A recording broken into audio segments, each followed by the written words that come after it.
In this lesson, we're going to look a bit more closely at what's available for changing the sound on a sound slot when a sample is loaded onto it, which could be simply loading a factory kit, which might contain 16 samples, or creating your own group from scratch, as we just did. Incidentally, another way of importing samples from the software is to just drag them onto a pad. For instance, if I want to load a crash cymbal onto pad 9 now, I can open the browser, go to Samples, then Drums, Cymbal, and Crash, and then I can click on any below to preview them.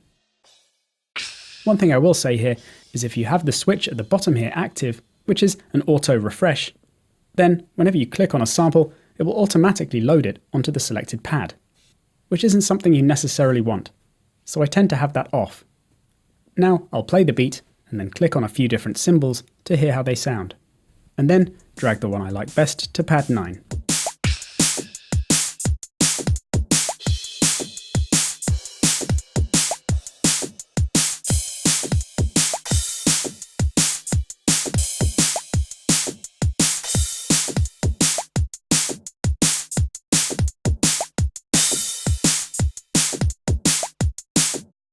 And you can also drag samples from outside of Machina onto pads too. So it's definitely a quicker way of doing things in those kind of instances. So when a sample gets loaded onto a sound slot, it automatically adds Machina's sampler instrument to the sound slot and imports the sample into it, as you can see with all our pads that have samples on. They all have sampler on them. And the empty slots have nothing yet. If you're not seeing this, make sure you have sound selected here, so you're looking at sounds. So to edit a particular sample, I just click on the sound slot and then adjust the controls above. Sampler has multiple pages of controls, accessed by the tabs here. And it's perhaps a bit easier to do this from the mixer display, which I can switch to with the tab key on my keyboard. Or you can then click on a sound in the same way and just edit sampler below. Before switching to the hardware though, I'll just show you one important thing back in the pattern area, and that's editing multiple sounds at once, which you can do by selecting groups of samples, in the same way as other software. So clicking one, and then shift clicking another, and then regular clicking another to deselect them, or holding Command or Control on a PC, and then selecting any you want. And this also allows any to be deselected. The reason I mention this now is that it's quite easy to have all the sounds selected like this, and then keep trying to edit one by clicking on it, and not understanding why it's changing them all. So if they're all light grey like this, then you need to deselect one pad, then click on it again, so you're back to just selecting them normally. While we're here then, it could be a good idea to adjust the polyphony, which is a pretty important one, as it sets how many notes you're allowed to trigger the sample with at any one time. So with drums, you want it to be 1. Although it doesn't matter too much at this stage, it can be good practice to just do it. So I'll select all the sounds and then set them to 1. After which they're all single note polyphony, otherwise known as monophonic. The more common parameters you'll find yourself reaching for though are on page 2, the pitch envelope page. Let's switch to the hardware for this though, which is the nicest way to edit samples. On the hardware, you just go to plug-in mode, and then, again making sure sound is selected, just hit a pad to select it, to start editing it on the display. Sampler's parameter pages we just saw in the software, with the tabs there, are accessed here with the left and right buttons. So on page 2, the pitch envelope page, I can see it starts with tuning, so pitch shifting the sample up and down.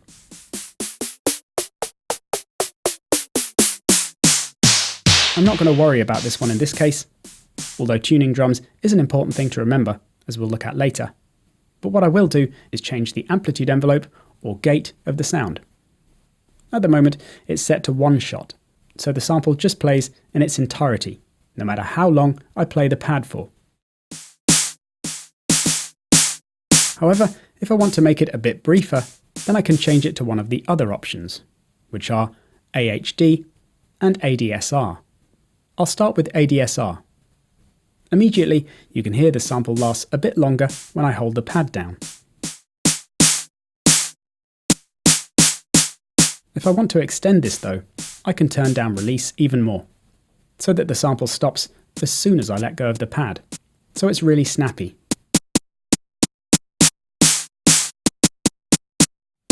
When I do this though, one thing to be aware of is that suddenly the length of events in my pattern makes a difference to the sample. So if I go to Events Edit mode in the Pattern Arranger now, I can change the length of my snares to make them shorter or longer.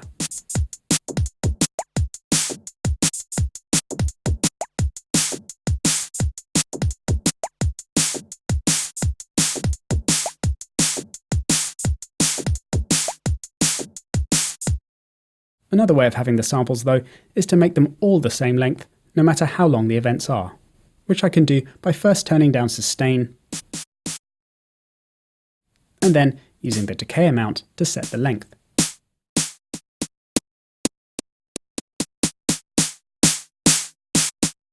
So now I can make the events as long as I want, and the snares will all last for the same amount of time.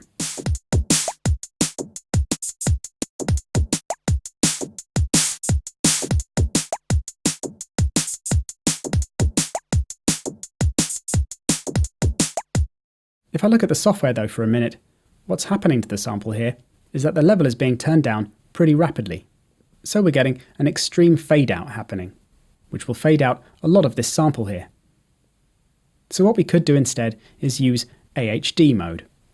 With this mode, instead of it fading out straight away, it sustains or holds first, for whatever amount of time you set.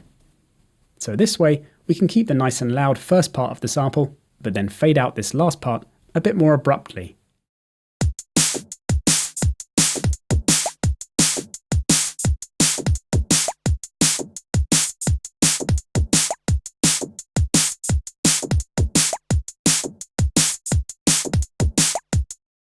Moving on to a different sample now, let's work on the percussion on pad 6, as it's quite an obvious sound right now. I'll just solo it. So I've made it quieter to calm it down, but it's still standing out a bit too much. So instead of adjusting the level now, I can adjust the frequency content instead, which I can do with the filter on page 3. It's off as default, so if I first choose a type, going for low pass, so I can roll off some of the higher frequencies, then I can bring the cutoff down to set how extreme the effect is. And it's good to watch the software if you want to understand what's happening here a bit better. A sampler's graphic filter display shows you what's happening.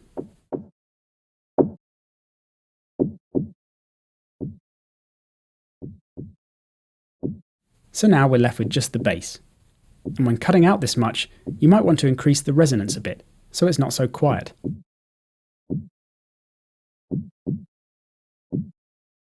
And I might also add some compression in the FX section here, which will fatten it up a bit.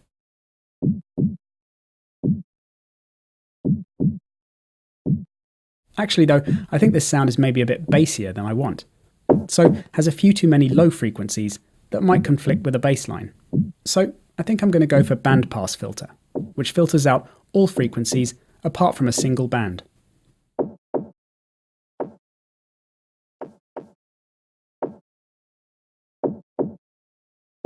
And I'll just listen to that with the kick and snare by unmuting them.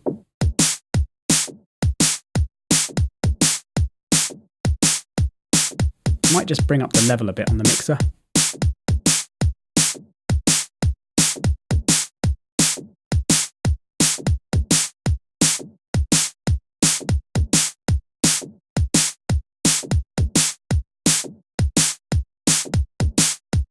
That'll do for now, I think.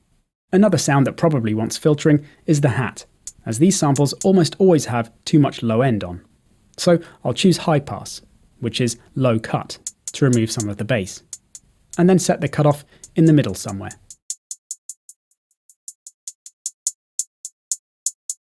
Maybe bring up the resonance so it's a bit punchier too.